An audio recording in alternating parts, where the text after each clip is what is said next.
오늘 말씀의 제목을 하나님 아버지의 마음 이렇게 정해봤습니다. 함께 우리 따라해 보시겠습니다. 하나님 아버지의 마음. 이 시간 말씀을 듣는 가운데에 하나님의 마음이 여러분들에게 느껴지게 되는 그런 축복의 시간이 되기를 소원합니다. 경기고등학교를 몇 달만 다니고는 곧바로 서울대학교에 들어간 한 사람의 수재가 있었습니다. 워낙 공부를 잘해서 고등학교 과정을 몇 달만 다니고 바로 월반을 해서 서울대학교에 들어갈 수 있는 그런 자격을 얻게 됩니다. 학업 가운데 줄곧 1등만을 했고 공부를 마치고 외국에 유학을 나가서 마침내 세계적인 과학자가 돼서 돌아옵니다. 그리고 문민정부 시절에 과학기술처 장관이라는 영예스러운 자리에까지 올라가게 됩니다. 그런데 어느 날이었습니다. 승승장구하던 그의 앞에 커다란 어려움이 닥쳐왔습니다. 아들이 몸이 아프다고 해서 데리고 병원에 갔더니 의사가 진단을 해보더니 양쪽 심장의 상태가 너무나 나빠져서 빨리 이식 수술을 받지 않으면 위험할 수 있다 라는 그런 진단이 내려졌습니다. 그런데 그러한 진단을 받고 난 다음에 이 세계적인 과학자가 되어서 돌아온 이 사람은 갑자기 자신이 너무나 무능력하다라는 것을 느끼게 됩니다.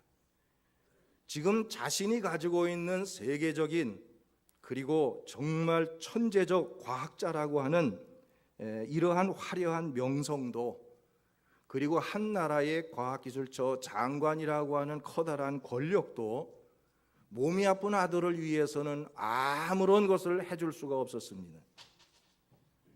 지금까지 자신은 모든 것을 다 할 수 있다라고 생각하면서 자신만만하게 살아왔는데 정작 몸이 아픈 아들을 위해서는 그 화려한 명성도 커다란 권력도 전혀 도움이 되지를 못했습니다. 그 순간 그는 너무나 무기력하고 아무것도 할 수 없는 연약한 존재라는 사실을 뼈저리게 느끼게 됐습니다.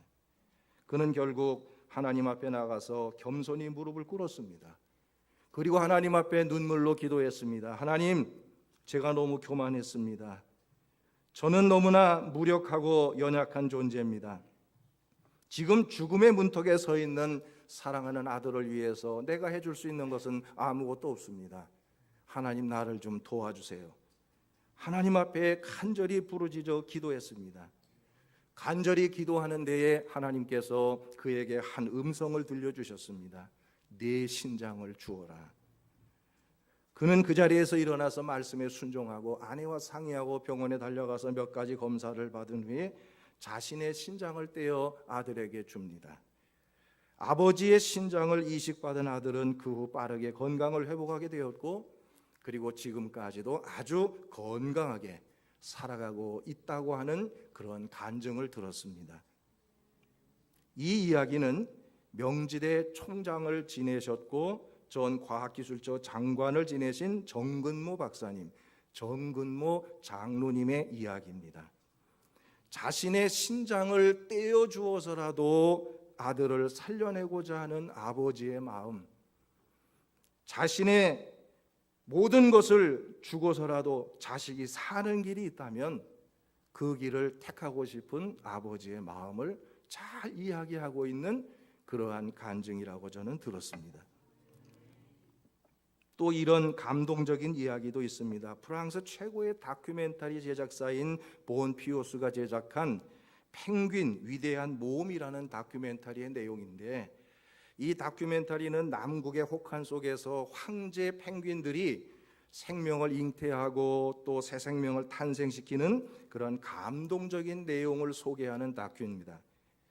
그 내용 속에 보면 우리가 마치 부성애의 대명사처럼 되어버린 그 가시고기 이상으로 진한 부성애를 보여주는 아빠 펭귄의 이야기가 소개되면서 많은 시청자들에게 잔잔한 감동을 주었던 이야기가 있습니다.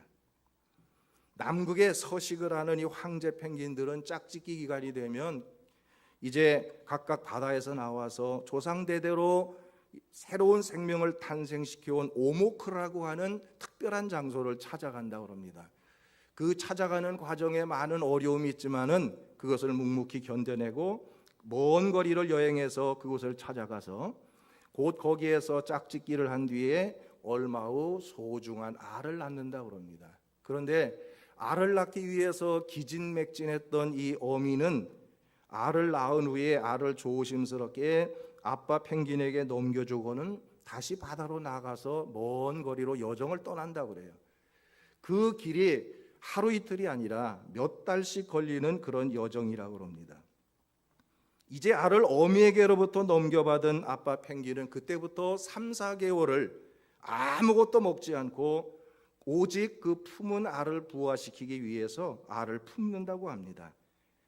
날씨가 영하로 몇십 도씩 내려가는 혹한이기 때문에 잠시라도 알을 품어주지 않으면 알은 죽어버립니다. 그래서 이 아빠 펭귄은 꼼짝을 않고 한 자리에 서서 알을 품는데 그 기간이 3, 4개월 동안, 그 기간 동안에 아빠 펭귄은 체중이 반 이상으로 줄어버린다고 그래요. 마침내 알이 부화할 때가 되면 어미의 여정이 끝나서 어미가 돌아오게 된다고 합니다. 그래서 어미가 돌아와서 부화한 새끼에게 물고기를 먹고 돌아온 것을 토해주면 새끼가 그것을 먹는 것을 보고서야 그때 아빠 펭귄은 바다로 나가서 먹이 활동을 시작한답니다. 새끼를 위한 부성애가 정말 감동적인 그러한 다큐였습니다. 제가 오늘 이런 이야기를 길게 하는 것은 오늘 본문에서 우리는 집을 나간 자식, 둘째 아들을 애타게 기다리고 계시는, 목을 길게 빼고 먼 곳을 바라보는 한 아버지의 모습을 발견할 수가 있습니다. 비록 아버지의 말을 거역하고 집을 떠났던 아들이기는 하지만 아버지는 그 아들을 지금도 애타게 기다리고 계시는 겁니다. 사실 이 비유는 예수님이 말씀하신 여러 가지 비유 가운데 가장 긴 비유이기도 하고 또 가장 많이 알려진 비유이기도 하고 그래서 많은 사람들에게 큰 감동을 주는 비유로 알려져 있습니다. 그래서 기독교의 뮤지컬, 선극 등에서 많이 다루어지는 주제가 또한 이 돌아온 탕자의 이야기이기도 합니다. 그런데 일반적으로 이 탕자의 비유로 불리워지는 이 이야기에 대해서 많은 설교자들은 집을 나가버린 둘째 아들에 대해서 초점을 맞추고 그래서 회개에 대하여 강조하는 설교를 하는 경우를 많이 보아왔습니다. 그런데 실상 누가복음의 저자인 누가의 본래 의도는 거기에 있지 않았습니다. 누가의 이 비유의 초점은 집을 나간 아들이 아니라 그 아버지의 마음을 사람들에게 알리려고 하는 데에 맞추어져 있었다는 것을 우리는 먼저 기억을 해야 되겠습니다. 그렇기 때문에 이 이야기의 주인공은 둘째 아들이 아닙니다. 이 이야기의 주인공은 아버지입니다. 그리고 여기서 말하려고 하는 것은 아버지의 마음입니다. 자녀를 향한 아버지의 마음이 이 비유의 주제입니다. 핵심 주제예요. 그리고 이 비유의 핵심 또한 하나님을 배신하고 떠나버린 인간을 향한 하나님 아버지의 마음을 우리에게 알리려고 하고 있다는 사실을 우리가 이것을 알아야 할 줄로 믿습니다. 이제 이 비유에 대해 등장하는 작은 아들 잠깐 보겠습니다. 어느 날 이 둘째 아들이 아버지에게 왔습니다. 아버지, 내게 돌아올 분깃을 미리 주십시오. 있을 수 없는 일이었지만은 그는 아버지에게서 자기의 몫을 가로채듯이 받아서 먼 나라로 떠나갔다고 그랬어요. 여기에서 먼 나라, 말 그대로 하나님, 아니 우리 아버지의 사랑, 아버지의 사랑과는 거리가 먼 나라, 아주 그 먼 나라로 가버렸습니다. 다시 말해서 아버지의 간섭도 받기 싫고 아버지의 잔소리 듣기 싫고 이제는 혼자서 자유롭게 살아보겠다라는 생각으로 아예 아버지를 떠나서 먼 곳으로 떠나가 버렸어요. 아버지의 사랑과는 먼 거리가 되어버렸습니다. 그러나 그 결과는 너무나 초라합니다. 그곳에 가서 그는 모든 것을 다 탕진해서 잃어버렸다고 그랬어요. 성경에 보면 허랑방탕해서 다 써버렸다고 그랬습니다. 수중에 있는 돈 다 쓰고 나니까 이제는 먹을 것조차도 구하기가 힘들어졌다고 그랬습니다. 그래서 돼지가 먹는 쥐염 열매라도 먹어보려고 했지만 그것조차도 참 마음대로 되지 않았습니다. 그는 그때서야 비로소 자신의 잘못을 깨닫게 되고 고백하는 내용이 바로 나의 집에는 먹을 것이 풍족한데, 나의 아버지의 집에는 먹을 것이 풍족한데 나는 여기서 굶주려 죽게 되었구나라고 탄식하면서 후회하는 모습을 우리가 볼 수 있습니다. 이제 이 둘째 아들은 집으로 돌아가게 됩니다. 집으로 돌아가는 그 둘째 아들에게는 두려움이 있었습니다. 혹시 집으로 돌아갔을 때 아버지가 나를 다시 나가라고 하지 않을까? 무섭게 책망하지 않을까? 모든 참으로 돌아오는 발걸음이 무겁기만 했습니다.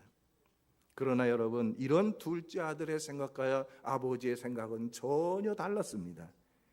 아들이 집을 나간 그날부터 아버지는 아들을 기다렸습니다. 날마다 동네 오기를 바라보면서 집을 나간 아들이 돌아오기를 하루같이 기다리고 계셨습니다.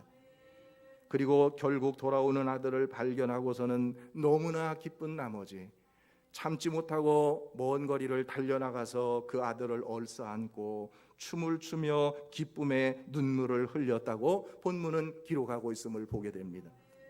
돌아온 아들을 위해서 금가락지를 끼웠습니다. 좋은 옷을 입혔습니다. 살찐 송아지를 잡아서 큰 잔치를 베풀어 주었습니다. 그 다음의 말씀들이 우리는 주목해 볼 말씀들입니다. 아버지는 아들이 돌아온 것만으로 너무나 행복했어요. 아버지는 아들을 외면하지 않았습니다. 나무라지 않았습니다. 10마디의 말보다도 뜨거운 포옹으로 모든 것을 다 녹여버렸었습니다. 아버지는 이미 모든 것들을 다 용서하고 계셨던 거예요. 아들이 돌아와서 아버지 잘못했습니다, 아버지 내가 잘못했습니다라고 용서를 빌어서 용서한 것이 아니라 이미 아버지는 모든 것을 다 용서해 놓고 그 아들을 기다리고 계셨다는 말씀입니다. 이것이 아버지의 마음인 줄로 믿으시기를 바랍니다. 이것이 바로 하나님을 떠난 인간을 향한 우리 하나님 아버지의 마음이라는 것을 여러분 이 시간 깨닫게 되기를 주의 이름으로 축원합니다. 오늘 본문에 돌아온 아들 때문에 기뻐하며 잔치를 베푸는 아버지의 모습, 비록 모든 것을 다 잃어버리고 상처투성이가 되어서 돌아온 아들이지만 그저 아버지는 아들이 돌아온 것만으로 기뻐하고 있습니다. 그렇습니다. 아버지는 아들만 있으면 됩니다. 그까짓 거 잃어버린 재산점 그건 아무것도 아버지에게는 의미가 없어요. 아버지의 마음은 아들이 돌아왔으면 되는 거예요. 아들만 있으면 행복한 겁니다. 다 잃어버렸더라도 아버지의 품으로 돌아오기만 하면 되는 거예요. 이것이 바로 오늘도 이 땅에서 방황하고 있는 많은 영혼들을 향한 아버지의 마음인 것을 여러분 깨닫게 되기를 주의 이름으로 축원합니다. 우리 하나님, 우리의 인생들이 어떤 모습으로라도 돌아오기만을 기다리고 계십니다. 어떤 모습이 더 좋습니다. 다 잃어버렸더라도 상처투성이라도 좋습니다. 하나님은 이미 그들을 다 용서하시고 그저 돌아오기만을 기다리시고 돌아오는 모습만으로도 행복해 하시는 하나님이 되시는 줄로 믿으시기를 바랍니다. 우리 사랑하는 성도 여러분, 저는 오늘 하나님 아버지의 마음이라는 제목으로 설교를 하고 있습니다. 제가 이 시간 이 말씀을 전하면서도 소망하는 게 있습니다. 오늘 이 시간 이 말씀을 듣는 가운데 우리의 사랑하는 성도들에게 이런 하나님 아버지의 마음이 깨달아지고 느껴지는 그런 시간이 되기를 소망합니다. 저는 이 시간 그냥 이 말씀이 허공을 치는 설교가 아니라 여러분들이 하나님의 사랑이 마음으로 느껴지는 시간이 되기만을 간절히 소망합니다. 많은 사람들이 우리 하나님을 두렵고 무서운 하나님으로 잘못 알고 있어요. 하나님은 저 높은 곳에서 눈을 부릅뜨고 우리들의 잘못된 것만을 바라보시고 우리에게 죄를 주시려고 하는 이러한 무서운, 벌을 주시려고 하는 무서운 하나님만으로 생각하고 두려워합니다. 그렇지 않습니다. 우리 하나님 아버지의 마음은 우리들 육신의 아버지의 마음과 같은 거예요. 자식에게 좋은 것 주기를 기뻐하시는 거예요. 주고도 또 주고 싶어 하시는 거예요. 그리고 그저 자녀들을 바라보면서 기뻐하시는 것이 하나님의 아버지 마음이라는 것, 여러분 이 시간 깨닫게 되기를 바랍니다. 끝없이 용서해 주시고 오래 참아 주시고 기다려 주시는 사랑의 하나님이 되신다는 사실을 여러분이 이 한 시간 잊지 않게 되기를 바랍니다. 하나님 아버지의 마음은 집을 나갔던 둘째 아들이 돌아왔을 때 기뻐하던 바로 그 아버지의 마음과 전혀 다르지 않다는 것, 바로 그것이 하나님의 마음을 표현하고 있다는 것을 여러분 이 시간 깨닫게 되기를 주의 이름으로 축원합니다. 하나님 아버지는 우리가 상처투성이가 되어서 돌아와도 우리를 받아주시고 위로해 주시고 그리고 우리를 그 가운데서 치료해 주시는, 그러며 안아주시는 하나님이 되시는 것을 믿으시기를 바랍니다. 언제나 어떤 모습으로 돌아와도 하나님은 기뻐하고 우리를 맞아주십니다. 하나님의 마음은 그저 우리의 모습을 보는 것만으로 기뻐하신다는 거예요. 이철환 씨가 쓴 연탄길이라는 책이 있습니다. 서민들의 애환을 담은 짧은 이야기들을 묶은 책인데 사실은 저도 이 책을 읽으면서 마음으로 많이 울었습니다. 목회한다고 하면서 부모님에게 효도하지 못하고 불효했던 이런 것들 참으로 떠오르면서 너무나 마음이 아팠던 기억이 납니다. 내용이 이런 내용입니다. 어린 시절 달동네에서 너무나 가난하게 살았던 한 사람이 어른이 되어서 이제 어린 시절을 회상하는 그런 내용의 글입니다. 그의 아버지는 고물 장사를 했습니다. 언제나 남루한 옷차림으로 철사 조각, 유리병, 신문지 이런 것들을 줍는 모습만 보았습니다. 그런 아버지의 모습이 어린 시절 나는 너무나 창피했습니다.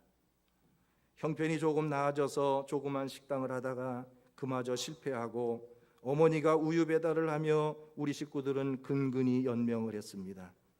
그런데 설상가상으로 우유 배달하던 엄마가 교통사고를 당해서 움직일 수가 없게 됩니다.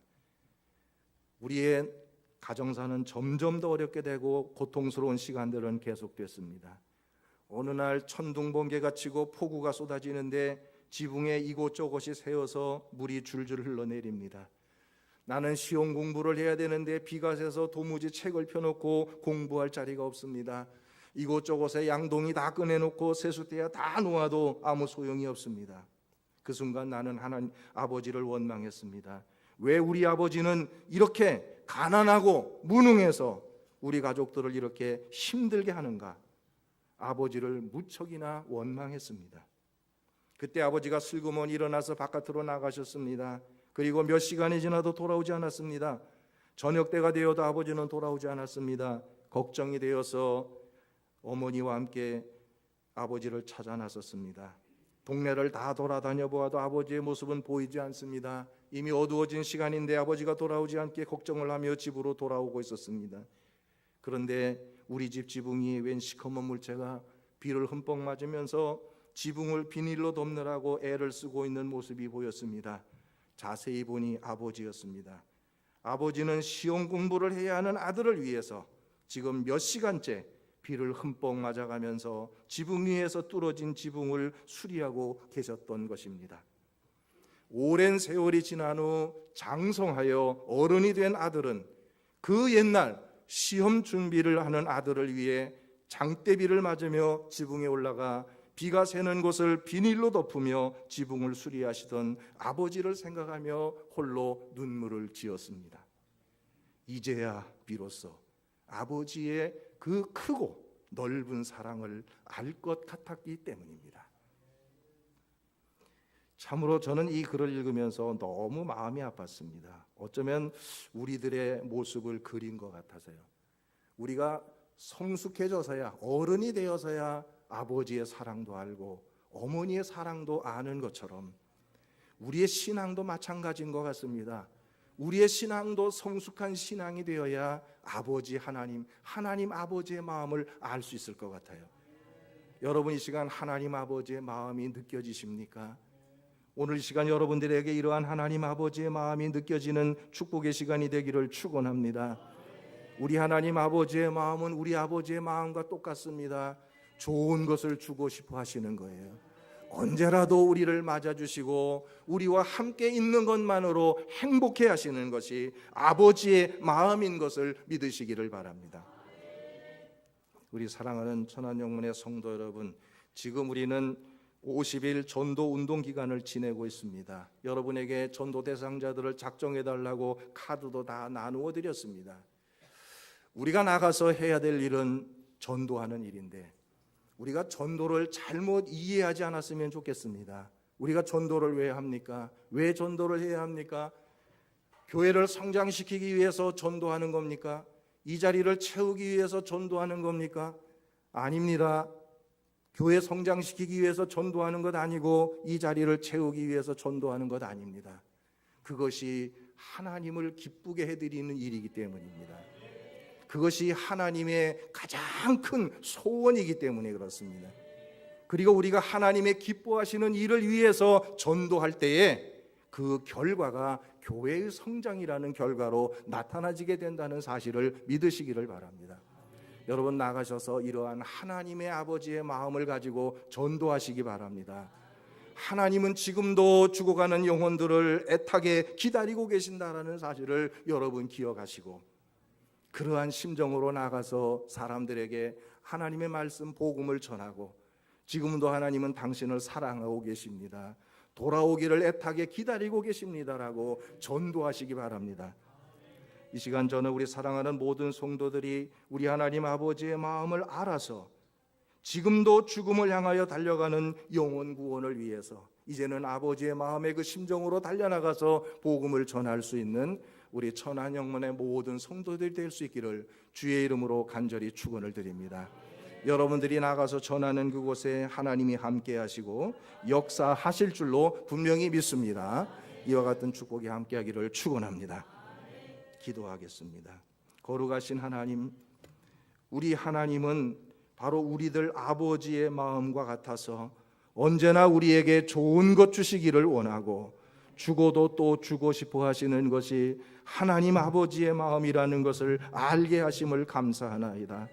우리 하나님은 그저 우리들의 모습을 보는 것만으로도 즐거워하신다는 것도 알게 하셔서 감사합니다. 이제 우리가 이런 마음 들고 나가서 전도할 수 있도록 우리에게 전도하고자 하는 믿음을 더하여 주시옵소서. 50일 전도 운동 기간을 통해서 많은 영혼들을 하나님 앞으로 인도할 수 있는 우리 모든 성도들 되게 도와주시옵소서. 하나님께서 오늘 한날도 온전히 주장하시고 홀로 영광을 받아 주시옵소서. 거룩하신 예수님 이름으로 간절히 기도드리옵나이다. 아멘. 아멘.